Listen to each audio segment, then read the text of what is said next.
Hello everyone, welcome back to Ninja Prep. तो ये है थर्मोडायनेमिक्स का लेक्चर नंबर 2 और इस लेक्चर के अंदर हम क्वेश्चन डिस्कस करेंगे केटीजी के, ट्रांसपोर्ट फिनोमेना के और जो रियल गैसेस है उनके ऊपर हम क्वेश्चन डिस्कस करेंगे। तो कल वाला लेक्चर जो था उसमें केटीजी के मैंने न्यूमेरिकल क्वेश्चन डिस्कस किए थे। आज के लेक्चर में थ्योरेटिकल क्वेश्चन ज्यादा होंगे और इस तरह के क्वेश्चन ज्यादा आते हैं एग्जाम। चलिए स्टार्ट किया जाए लेक्चर। तो सबसे फर्स्ट जो क्वेश्चन है उसके अंदर आपको बोला गया है at what temperature pressure remains constant. किस टेम्परेचर पर प्रेशर रिमेन कांस्टेंट रहेगा। आरएमएस वेलोसिटी यदि गैस की जो है वो हाफ हो जाए 0 degree centigrade. RMS velocity of gas be half its value at 0 degree. 0 degree centigrade पर जो वैल्यू है उसकी हाफ हो जाए। सबसे पहले तो सी आर एम एस जो होता है वो टेम्परेचर के स्क्वायर रूट के प्रोपोर्शनल होता है। तो C2 अपॉन C1 लिख लिया मैंने और इसको लिख लिया T2 अपॉन T1। अब हमें ये बोला है C2 इक्वल्स टू C1/2 और T1 की जो वैल्यू हो गई वो 0 डिग्री सेंटीग्रेड और इसमें 273 आप ऐड कर दो तो ये हो जाएगा 273 केल्विन। तो यहां से आपके पास बनेगा 1/2 इक्वल्स टू T2 आपको निकालना है और ये हो गया 273। दोनों साइड आप कर दोगे स्क्वायर तो ये हो जाएगा T2 ओवर 273। तो यहां से T2 की जो वैल्यू आएगी वो आएगी 273 ओवर 4। 273 ओवर 4 जिसको हम सॉल्व करेंगे तो ये बनेगा 68.25 केल्विन। अब इसको डिग्री सेंटीग्रेड में कन्वर्ट करना है तो इसको माइनस करो 273 से 273 इसमें से माइनस करो तो 68.25 में से हमने माइनस किया 273 में से 68.25 में से माइनस किया 273। हमारे पास आंसर आएगा -204.755 डिग्री सेंटीग्रेड, यानी कि करेक्ट ऑप्शन। वीडियो में आगे कंटिन्यू करूं उसके पहले आप लोगों को एक इन्फॉर्मेशन देना चाहूंगा। यदि आप लोग प्रिपरेशन कर रहे हैं सीयूईटी पीजी 2025 फिजिक्स एग्जाम के लिए तो उसके लिए आप बैच ज्वाइन कर सकते हैं मंजिल 2025 सीयूईटी पीजी और फिजिक्स एग्जामिनेशन। इस बैच में आपको लाइव प्लस रिकॉर्डेड क्लास मिलेंगी, साथ ही साथ 1000 प्लस प्रैक्टिस क्वेश्चंस भी मिलेंगे।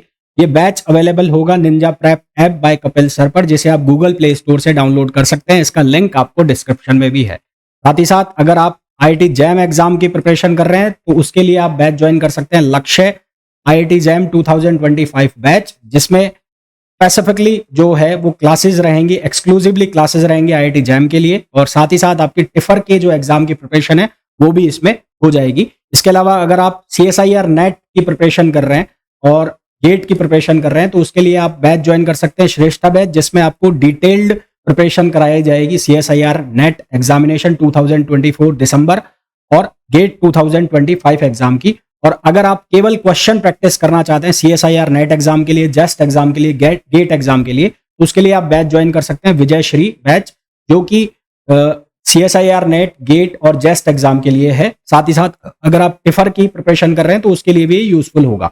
इस बैच में आपको 1200 प्लस क्वेश्चंस, साथ ही साथ फॉर्मूला रिवीजन भी कराए जाएंगे। ये सभी बैच आपको अवेलेबल होंगे Ninja prep app by Kapil sir पर, जिसे आप गूगल प्ले स्टोर से डाउनलोड कर सकते हैं, एज वेल एज लिंक जो है इसका वो भी डिस्क्रिप्शन में दिया हुआ है। इसका जो आएगा वो आ जाएगा बी। नेक्स्ट क्वेश्चन क्या है? क्वेश्चन नंबर सेकंड के अंदर हमें बोला गया at what temperature pressure remains unchange. किस टेम्परेचर पर प्रेशर अनचेंज रहता है। Will the RMS velocity of hydrogen is doubled at its value at NTP. NTP पर जो इसकी वैल्यू है उसकी डबल हो जाती है वेलोसिटी। तो सेम कहानी है, C प्रोपोर्शनल टू T, तो C2 over C1 equals to T2 over T1। तो यहाँ पर वेलोसिटी डबल हो गई और एनटीपी का मतलब है अपने जो टेम्परेचर ले लिया वो 0 डिग्री सेंटीग्रेड ले लिया। ठीक है, कितना ले लिया? 0 डिग्री सेंटीग्रेड। तो यहाँ से वही T अपॉन T नॉट, तो यहाँ T जो है वो बन जाएगा 4T नॉट। कितना बन जाएगा? 4T not. और जो 273 है उसको मल्टीप्लाई करो आप 273 को 4 से, यहाँ बनेगा 2 और ये बनेगा 9 और और ये बन जाएगा 10। तो ये आ जाएगा 1092 केल्विन, जो कि ऑप्शन हो जाएगा ए। नेक्स्ट क्वेश्चन पे आइए। Choose the wrong statement for joule expansion. अब जूल एक्सपेंशन जो एक्सपेरिमेंट है या जिसको जूल थॉमसन एक्सपेरिमेंट भी कहते हैं, ये एक्सपेरिमेंट में क्या होता है? एक पोरस प्लग, ये जो पोरस प्लग है ये पोरस प्लग बना होता है कॉटन का, ये भी क्वेश्चन पूछ लिया जाता है कॉटन का, या फिर ये बना होता है सिल्क का, सिल्क वुल और कॉटन वुल, कॉटन वुल और सिल्क वुल।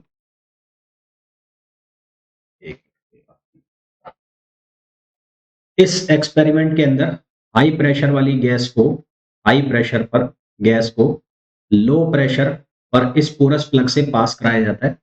ये जो प्रोसेस है ये हाईली इरिवर्सिबल होती है, process highly irreversible, irreversible process होती है। इरिवर्सिबल प्रोसेस का मतलब इसमें फ्रिक्शन होता है, फ्रिक्शन होता है, इंटरनल फ्रिक्शन होता है। तो यहाँ पर जो ये प्रोसेस है हाईली इरिवर्सिबल होती है, इसको थ्रॉटलिंग प्रोसेस भी कहते हैं। इस प्रोसेस को थ्रॉटलिंग प्रोसेस भी नाम दिया जाता है। इसमें हाई प्रेशर के ऊपर एक गैस को वैक्यूम के अंदर लो प्रेशर तक इसको एक्सपेंड कराया जाता है, और एक्सपेंशन जो होता है ये फ्री एक्सपेंशन होता है। इस तरह का एक्सपेंशन होता है, फ्री एक्सपेंशन होता है। ये मेनली इसका जो पर्पज होता है वो कूलिंग इफेक्ट प्रोड्यूस करने के लिए, लो टेम्परेचर प्रोड्यूस करने के लिए हम इसका यूज करते हैं। एक्सटर्नल वर्क जो है इसमें कई बार हो जाता है गैस का, कई बार नहीं होता है। इंटरनल वर्क जो इसमें है वो हमेशा हो गई। फ्री एक्सपेंशन का मतलब होता है वर्क की जो वैल्यू होती है 0 होती है, पर इंटरनल वर्क जो है उसको, जो मॉलिक्यूल्स की इंटरनल एनर्जी है वहां से मिल जाता है। तो इसमें रॉन्ग स्टेटमेंट हमें चूज करना है, तो रॉन्ग स्टेटमेंट क्या आएगा, नो इंटरनल वर्क जो है वहां इंटरनल वर्क होता है। तो इसका जो सही मतलब जो गलत स्टेटमेंट हो गया वो कौन सा हो गया, डी हो गया। ये ध्यान रखना है, यहाँ पर ये पूछ लिया जाता है कि जो ये पोरस प्लग है ये क्यों, कौन से मटेरियल का बना। Choose the wrong statement for the follow from the following, wrong statement choose करना है। तो Joule expansion always produce a cooling effect, Joule Thomson effect is always a cooling effect, Joule expansion only internal work is done, Joule Thomson expansion external work is done on the gas as well by the, हमें wrong statement choose करना है। तो देखो एक लिखा है joule expansion, एक लिखा है जूल थॉमसन, एक लिखा है जूल एक्सपेंशन और एक लिखा है जूल थॉमसन। तो जूल एक्सपेंशन और जूल थॉमसन दोनों अलग अलग कहानियां हैं।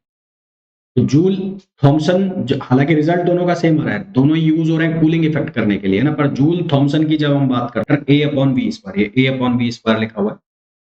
तो ये जो ए है ये किसको रिप्रेजेंट करता है, तो ए रिप्रेजेंट करता है किसको, ए रिप्रेजेंट करता है अट्रैक्शन फोर्स बिटवीन मॉलिक्यूल्स। देखो होता क्या है कि जो हम ये इक्वेशन लिखते हैं PV equals to R T, इसमें हम ये मान के चलते हैं कि जो गैस के मॉलिक्यूल्स हैं उनके बीच में अट्रैक्शन नहीं है। तो जब वो वॉल तक जाते हैं, जब ये ट्रेवल करते हुए वॉल पर पहुंचते हैं और यहाँ से जब ये वापस टकरा कर वापस आते हैं, तो इसका जो नेट मोमेंटम बनता है, नेट मोमेंटम बनता है वो बनता है 2mv। जितनी वेलोसिटी से जा रहे हैं उतनी से ही वापस हो जाते हैं। पर एक्चुअल में क्या होता है कि कुछ ना कुछ वहां पर अट्रैक्शन है, कुछ ना कुछ मॉलिक्यूल्स के बीच में अट्रैक्शन है। तो जब वो मॉलिक्यूल वॉल की तरफ जा रहा है तो पीछे वाला मॉलिक्यूल उसको पकड़ के क्या करेगा, खींचेगा। खींचेगा तो वो जिस वेलोसिटी से पहले टकरा रहा था वॉल के साथ, अब उस वेलोसिटी से नहीं टकराएगा। नहीं टकराएगा तो उसका जो प्रेशर है वो क्या हो जाएगा, कम हो जाएगा।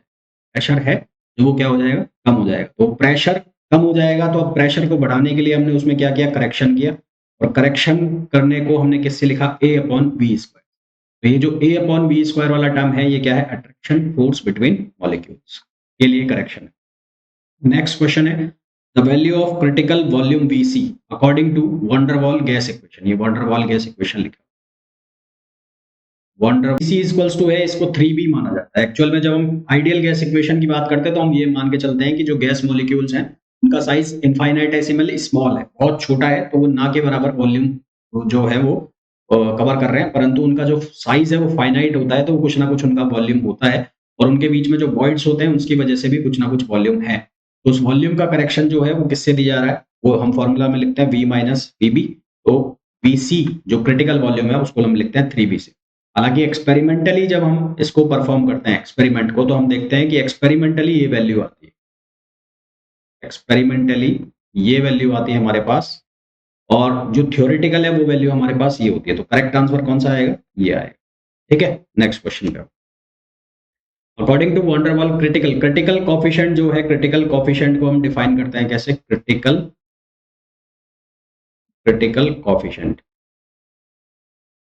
ये बराबर होता है RTC अपॉन PC और PC। तो यहाँ पर हम जो क्रिटिकल कोफिशिएंट में ये जो वैल्यूज आती है हमारे पास, टीसी की, पीसी की, वीसी की, ये सब वैल्यू सब्स्टिट्यूट कर देते हैं। तो टीसी की वैल्यू हमारे पास होती है 8a/27 आरबी, वीसी की वैल्यू होती है 3b, और पीसी जो है उस पीसी की वैल्यू हमारे पास होती है, पीसी की वैल्यू होती है a/27 आर 27b²। तो ये सारी वैल्यूज जब हम यहाँ पर सब्स्टिट्यूट करते हैं तो हमारे पास आंसर आता है 8/3, जो कि लगभग आता है कितना, 2.66, है ना। बट एक्सपेरिमेंटली ये जो वैल्यू है ये आती है 3.72 के आसपास। तो ये हालांकि करेक्शन है, ये ड्रॉबैक भी है वंडरवॉल थ्योरी के, कि वंडरवॉल ने कहा था कि ये जो कांस्टेंट है ए और बी, इनकी वैल्यू फिक्स रहती है, परंतु जो ये कांस्टेंट्स हैं इनकी वैल्यू टेम्परेचर वेरी होने के साथ इनकी वैल्यू भी वेरी करती है। साथ ही साथ वंडरवॉल ने कहा था कि जो वीसी है उसकी वैल्यू 3b आती है, पर एक्सपेरिमेंटली ये पाया गया कि उसकी वैल्यू 2b के इक्वल होती है। फिर वंडरवॉल ने ये कहा कि ये जो क्रिटिकल कोफिशिएंट्स है इसकी जो वैल्यू है वो है 8/3 और इक्वल्स टू 2.66, जो कांस्टेंट है, परंतु एक्सपेरिमेंटली ये अलग-अलग गैस के लिए अलग-अलग आया, और इसकी जो वैल्यू है एवरेज वैल्यू वो कितनी आई, 3.72, है ना। तो ये ड्रॉबैक भी कह सकते हैं आप किसके, वंडरवॉल जो इक्वेशन है उसके। नेक्स्ट क्वेश्चन पे आइए। Two gases have equal reduced pressure and reduced temperature. अब रिड्यूस्ड प्रेशर का मतलब क्या हुआ कि एक्चुअल प्रेशर और क्रिटिकल प्रेशर का जो रेशो है उसको हमने कहा रिड्यूस प्रेशर। इसी तरह से रिड्यूस टेम्परेचर जो होगा वो होगा T/Tc। इसी तरह से रिड्यूस वॉल्यूम होगा जो होगा V/Vc। तो अगर उनके these gas having higher molecular weight, तो वो जो रिड्यूस वॉल्यूम है वो मॉलिक्यूलर वेट से इंडिपेंडेंट, तो their reduce volume is the same. उनके जो रिड्यूस वॉल्यूम है वो क्या रहेंगे, सेम रहेंगे। नेक्स्ट क्वेश्चन पे आओ। तो वीडियो को छोड़ने से पहले बात कर लेते हैं हमारे रिजल्ट की। तो 2023 में मैंने ये कोर्सेज वगैरह स्टार्ट किए थे। तो 2023 की अगर मैं बात करूं तो CUET PG का मैंने पहली बार कोर्स स्टार्ट किया था। कुछ एक बच्चों ने IIT के लिए भी ज्वाइन किया था मुझे। तो मोर देन 50 स्टूडेंट्स 2023 की मैं अगर बात करूं तो मोर देन 50 स्टूडेंट्स जो है वो बिग 4 यूनिवर्सिटीज मतलब DU, JNU, BHU और HCU में सेलेक्ट हुए थे। इसके अलावा कुछ एक स्टूडेंट्स IITs में भी सेलेक्ट हुए थे। बाकी जो अदर सेंट्रल यूनिवर्सिटीज है लाइक पंजाब, हरियाणा, हिमाचल, पौंडीचेरी, उनमें भी काफी सारे स्टूडेंट सेलेक्ट हुए थे। अगर मैं बात करूं 2024 की, 2024 का अभी काउंसलिंग चालू है, चाहे वो IIT JEE JAM की बात कर लें, चाहे हम CUET PG की बात कर लें। फिर भी अगर मैं अभी तक जो मेरे पास अपडेट है उसकी मैं बात करूं तो अभी तक DU का जो भी रिजल्ट आया है उसके अंदर DU के अंदर 5 स्टूडेंट अभी तक सेलेक्ट हो चुके हैं, 2 स्टूडेंट JNU के अंदर सेलेक्ट हो चुके हैं, 4 स्टूडेंट पंजाब में, 5 स्टूडेंट BHU में सेलेक्ट हो चुके हैं, 4 पौंडीचेरी में सेलेक्ट हो चुके हैं। इसके अलावा 4 से 5 स्टूडेंट्स जो हैं वो IIT JAM के थ्रू IIT बॉम्बे में, IIT दिल्ली में और IIT कानपुर में सेलेक्ट हो चुके हैं। तो अगर आप लोग भी प्रिपेयर कर रहे हैं IIT JAM एग्जाम के लिए या CUET PG एग्जाम के लिए, तो आप ये ऐप जो है Ninja prep app by Kapil sir, जिसका इंटरफेस आपको कुछ इस तरह से दिखाई देगा और जिसे आप गूगल प्ले स्टोर से डाउनलोड कर सकते हैं, वहां आप इस ऐप को ज्वाइन कर सकते हैं। इस ऐप में आपको CUET PG के लिए 2 कोर्स मिल जाएंगे अभी। एक है विक्टर बैच जो कि 2024 का रिकॉर्डेड बैच है, जिसकी प्राइस 3800 रुपीज है, जिसके अंदर आपको जो थ्योरी सेक्शन है, क्वेश्चन सेक्शन है, टेस्ट सीरीज है, प्रैक्टिस क्वेश्चन है, वो सब अवेलेबल हो जाएगा। साथ ही साथ इस साल के लिए अगर फ्रेश कोर्स आपको ज्वाइन करना है तो उसके लिए आप मंजिल CUET PG 2025 ज्वाइन कर सकते हैं। ये बैच अभी रनिंग में है। इसके अलावा अगर आप IIT JAM 2025 की प्रिपरेशन कर रहे हैं तो उसके लिए आप ये लक्ष्य बैच ज्वाइन कर सकते हैं। तो होपफुली ये जो वीडियो है आप लोगों के लिए बहुत यूजफुल रहा होगा। वीडियो को छोड़ने के पहले प्लीज वीडियो को लाइक जरूर करें, चैनल को सब्सक्राइब नहीं किया चैनल को सब्सक्राइब करें और वीडियो को शेयर जरूर करें।